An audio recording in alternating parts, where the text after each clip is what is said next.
एक बात प्रेम से बोलिए, दुर्गा मैया की। अब हम नवरात्र के चौथे दिन की कथा का वर्णन करेंगे। चौथे दिन देवी कुष्मांडा की आराधना की जाती है। माता दुर्गा के चौथे स्वरूप का नाम कुष्मांडा है। अपनी मंद हल्की हंसी द्वारा ब्रह्मांड को उत्पन्न करने के कारण इनका नाम कुष्मांडा पड़ा। नवरात्रा में चौथे दिन कुष्मांडा देवी के स्वरूप की उपासना की जाती है।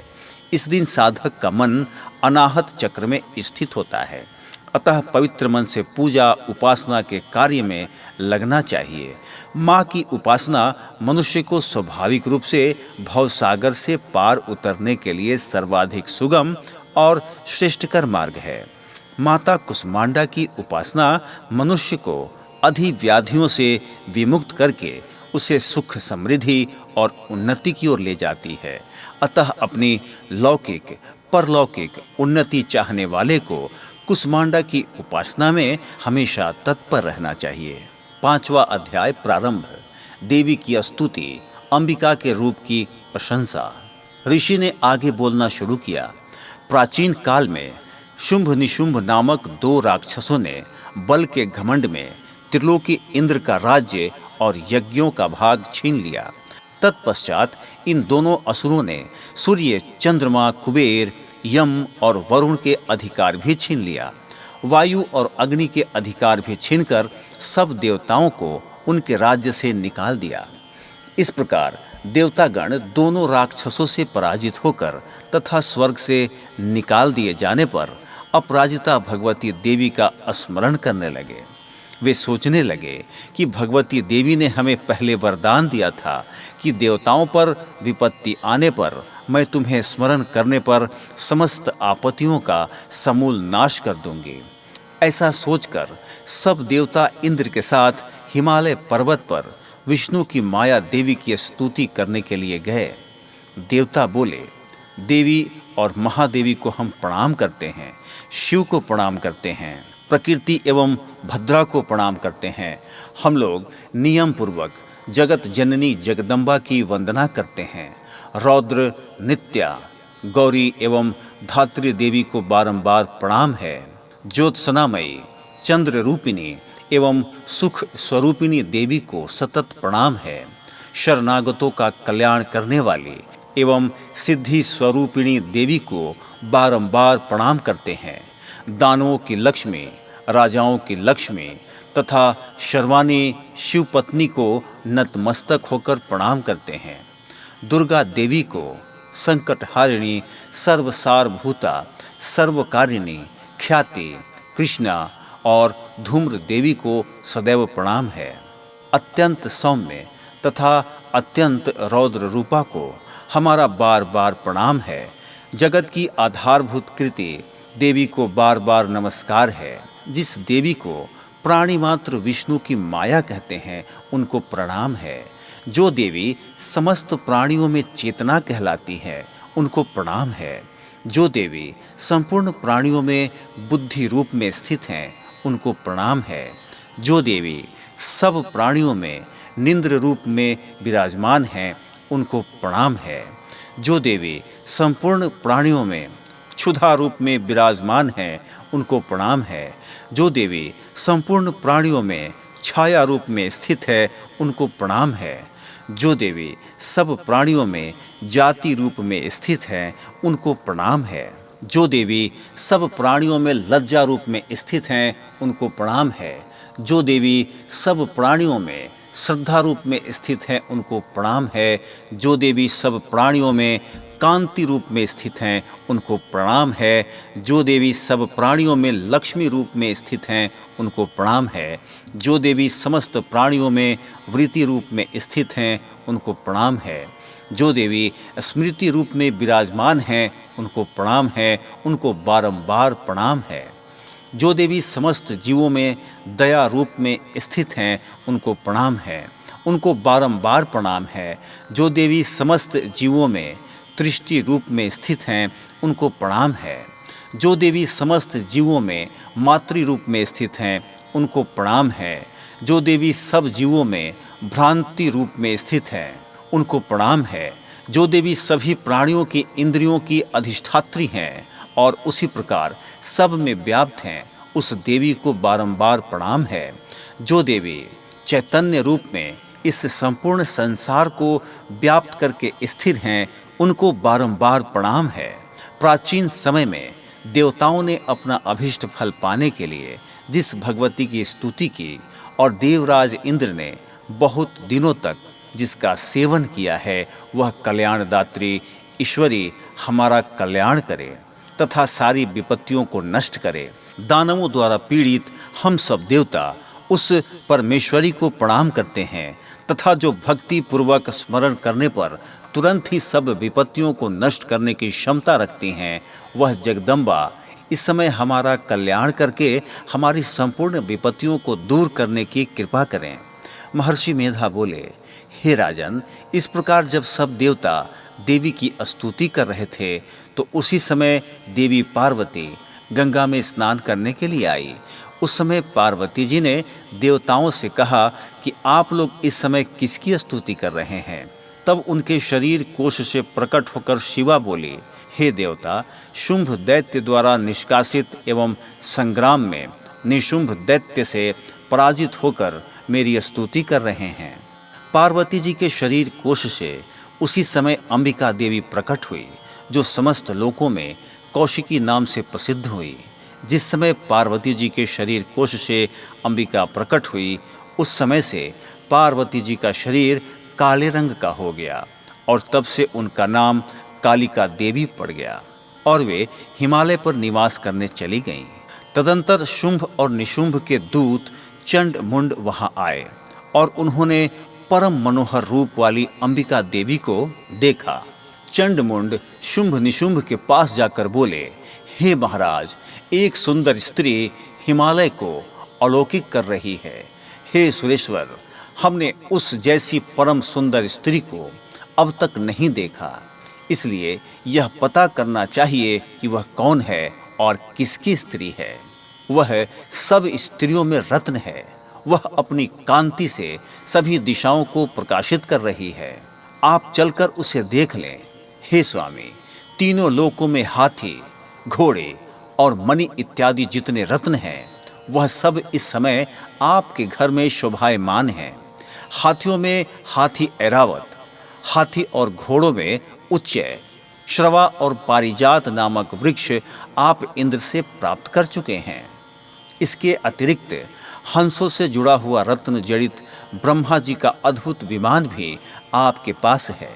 महापद्म नामक निधि आपने कुबेर से ले ली है। समुद्र ने आपको किंजलकिनी नाम की माला प्रदान की है, जिससे कमल कभी मुरझाते नहीं हैं। सोने की वर्षा करने वाला वरुण का छत्र भी आपके पास है। रथों में श्रेष्ठ प्रजापति का रथ भी आपके पास है। हे असुरराज, मृत्यु से उत्क्रांतिदा नामक शक्ति भी आपने छीन ली है तथा वरुण का पाश भी आपके भाई निशुंभ के पास ही है। निशुंभ ने समुद्र में उत्पन्न होने वाले सब प्रकार के रत्न भी अपने अधिकार में कर लिए हैं और ऐसे में 2 वस्त्र भी अग्निदेव ने आपको दिए हैं, जिन्हें अग्नि नहीं जला सकती। हे दैत्यराज, इस प्रकार सभी रत्न रूपी वस्तुएं आप संग्रह कर चुके हैं।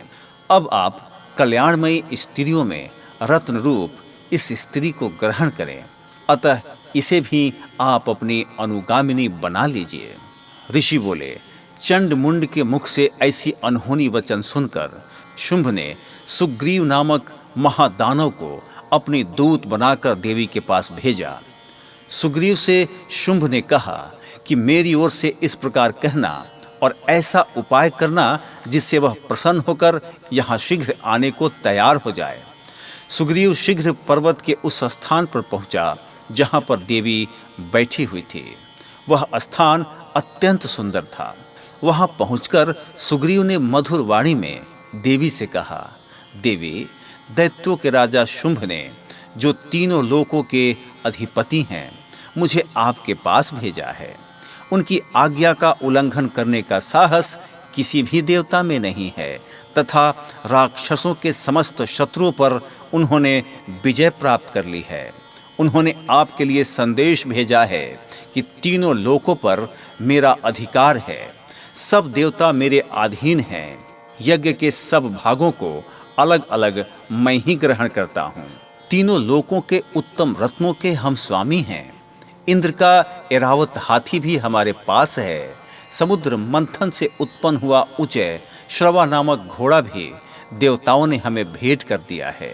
देव, गंधर्व एवं नागों के पास जितनी भी रत्न रूपी वस्तुएं थी वे सब अब मेरी हो चुकी है। आप भी स्त्रियों में एक रत्न ही हैं, इसलिए आपको भी हमारे पास आ जाना चाहिए, क्योंकि मैं रत्नों का भक्त हूँ। अब मैं यह आप पर छोड़ता हूँ कि आप मेरे साथ या मेरे पराक्रमी भाई निशुंभ के साथ विवाह कर लो। यदि आप मुझसे विवाह करोगी तो अतुल महान ऐश्वर्य को प्राप्त करोगी। महर्षि मेधा ने कहा। दूत के ऐसा कहने पर भगवती दुर्गा मन ही मन मुस्कुराई और इस प्रकार बोली, हे दूत, तुमने जो कहा वह सब सत्य है, इसमें किंचित मात्र भी झूठ नहीं है। शुंभ इस समय तीनों लोकों का स्वामी है और निशुंभ भी उसी की भांति पराक्रमी है, परंतु मैंने एक प्रतिज्ञा कर रखी है। वह प्रतिज्ञा यह है कि मुझे जो युद्ध में हरा देगा और मेरे इस अभिमान को खंडित कर देगा, वह बल में जो व्यक्ति मेरे समान होगा वही मेरा पति होगा। इसलिए शुंभ निशुंभ में से जो भी मुझे युद्ध में हरा देगा मैं उसी से विवाह कर लूंगी। मेरा यह संदेश उन तक पहुंचा दो। दूत सुग्रीव बोला, हे देवी, आप अभिमान से भरी हुई हैं, मेरे सम्मुख ऐसी बातें न करें। इस त्रिलोक में तो मुझे कोई ऐसा नहीं दिखाई देता जो शुंभ निशुंभ को हरा सके। जब देवताओं में से कोई शुंभ और निशुंभ के सामने न ठहर सका तो फिर आप जैसी कमनीय स्त्री भला रणभूमि में उनका मुकाबला कैसे कर सकेगी। आप मेरा कहना मानकर शुंभ और निशुंभ के पास चले जाइए। ऐसा करने से आपके गौरव की रक्षा होगी, अन्यथा जब वे आपके बाल पकड़कर आपको घसीटते हुए ले जाएंगे तब आपका गौरव नष्ट हो जाएगा। देवी बोली, शुंभ निशुंभ बड़े बलवान हैं, यह ठीक है, परंतु मैं अपनी प्रतिज्ञा से बंधी हुई हूँ, इसलिए तुम जाओ और मैंने जो भी कहा है वह आदरपूर्वक असुरराज से कह दो। इसके पश्चात वे जो उचित समझें करें। पंचम अध्याय समाप्त हुआ।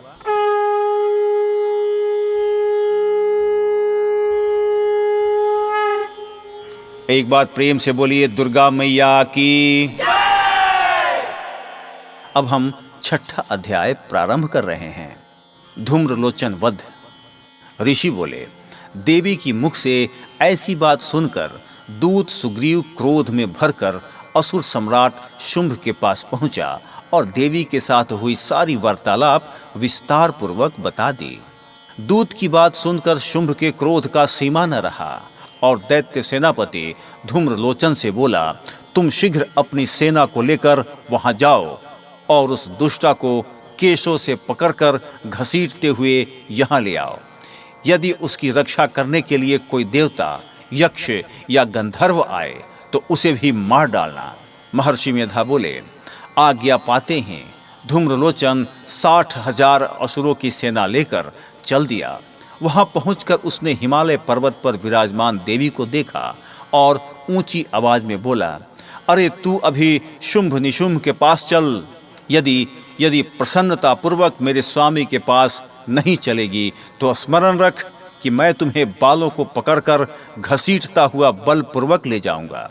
देवी बोली, दैत्यराज शुंभ ने तुम्हें सेना लेकर मुझे बलपूर्वक लाने के लिए भेजा है। यदि तू मुझे बलपूर्वक ले जाएगा तो मैं तेरा क्या कर सकती हूँ। ऐसा कहने पर धूम्रलोचन देवी जगदम्बा को पकड़ने के लिए झपटा तो देवी ने अपनी हुंकार से ही धूम्रलोचन को भस्म कर डाला। यह देखकर असुर सेना क्रोध से भरकर अंबिका देवी की तरफ लपकी, परंतु देवी ने उन पर तीखे बाणों, शक्तियों तथा फरसों की वर्षा प्रारंभ कर दी। उधर देवी दुर्गा का वाहन शेर भी कुपित होकर भयंकर आवाज करता हुआ असुरों की सेना पर उछल पड़ा।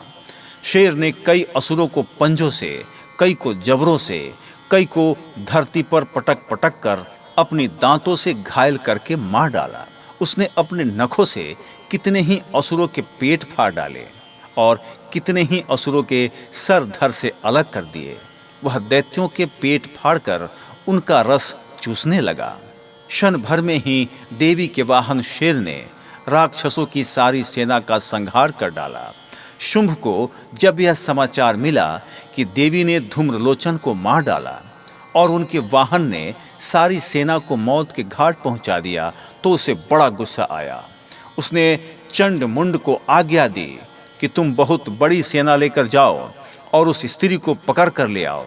यदि उससे युद्ध करना पड़े तो सारी असुर सेना मिलकर उसे मार डालो। उस दुष्टा की हत्या होने पर तथा सिंह के मारे जाने पर वह स्त्री जिस दशा में भी पड़ी हो, उसे बांधकर शीघ्र लेकर लौटो। छठा अध्याय समाप्त हुआ।